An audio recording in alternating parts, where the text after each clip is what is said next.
सो केम छो DJ lover बधा मजामां। Welcome back to my YouTube channel and other new DJ competition video. So guys एक बार फरी वीएसआर ब्रांड અને પીએ બ્રાન્ડ વચ્ચે જોરદાર કોમ્પિટિશન થઈ ગયું છે, જેમાં પીએ બ્રાન્ડમાં બજરંગ ડીજે હતું અને વીએસઆર બ્રાન્ડમાં પુષ્પા નંબર 1 ડીજે હતું અને પુષ્પા નંબર 1 ડીજે નવી જ સિસ્ટમ હતી અને ઓપનિંગના પહેલા જ ઓર્ડરમાં કોમ્પિટિશન થઈ ગયું હતું અને એક નહીં બે વાર કોમ્પિટિશન થયું હતું। તો મિત્રો એ જોવા માટે વિડીયોમાં એન્ડ સુધી બન્યા રહેજો। તો ચાલો ફ્રેન્ડ્સ, ટાઈમ બરબાદ કર્યા વગર આપણે કરીએ વિડીયોને સ્ટાર્ટ। તો ચાલો જોઈએ।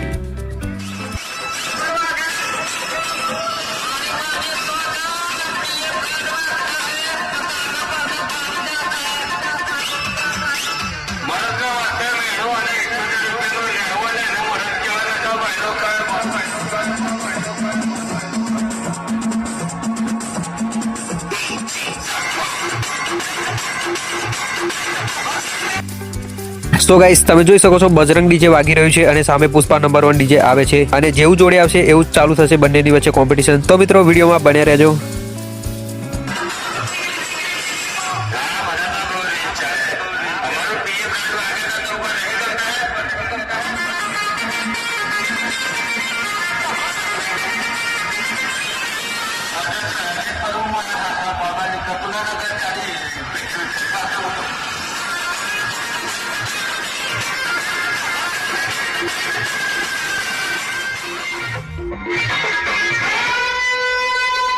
गोरी तारो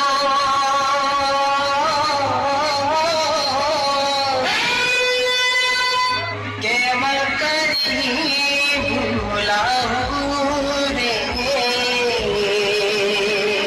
मोनिल रिमिक्स।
તો મિત્રો તમે જોઈ શકો છો પુષ્પા નંબર 1 ડીજે જતું રહ્યું છે અને જ્યારે પાછું આવશે ત્યારે ફરી કોમ્પિટિશન થશે. તો ચાલો ફ્રેન્ડ્સ એ વિડીયો જોઈએ આપણે.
તો guys Pushpa number 1 DJ VSR brand અને બજરંગ ડીજે પીએ બ્રાન્ડની ફૂલ કોમ્પિટિશનની વિડીયો મેં તમને બતાવી દીધી છે. તો કોમેન્ટમાં જણાવજો કે આ બંનેમાંથી કયું ડીજે વિનર થયું હશે. અને વિડીયો પસંદ આવે તો વિડીયોને લાઈક કરવાનું ભૂલતા નહીં અને ડીજે રિલેટેડ વિડીયો જોવા માટે આપણી ચેનલને સબસ્ક્રાઇબ પણ કરી નાખજો. તો ચાલો ફ્રેન્ડ્સ મળીશું હવે આપણે નેક્સ્ટ બીજા વિડીયોમાં. તો બાય બાય ઓલ ફ્રેન્ડ્સ. જય માતાજી, જય શ્રી રામ.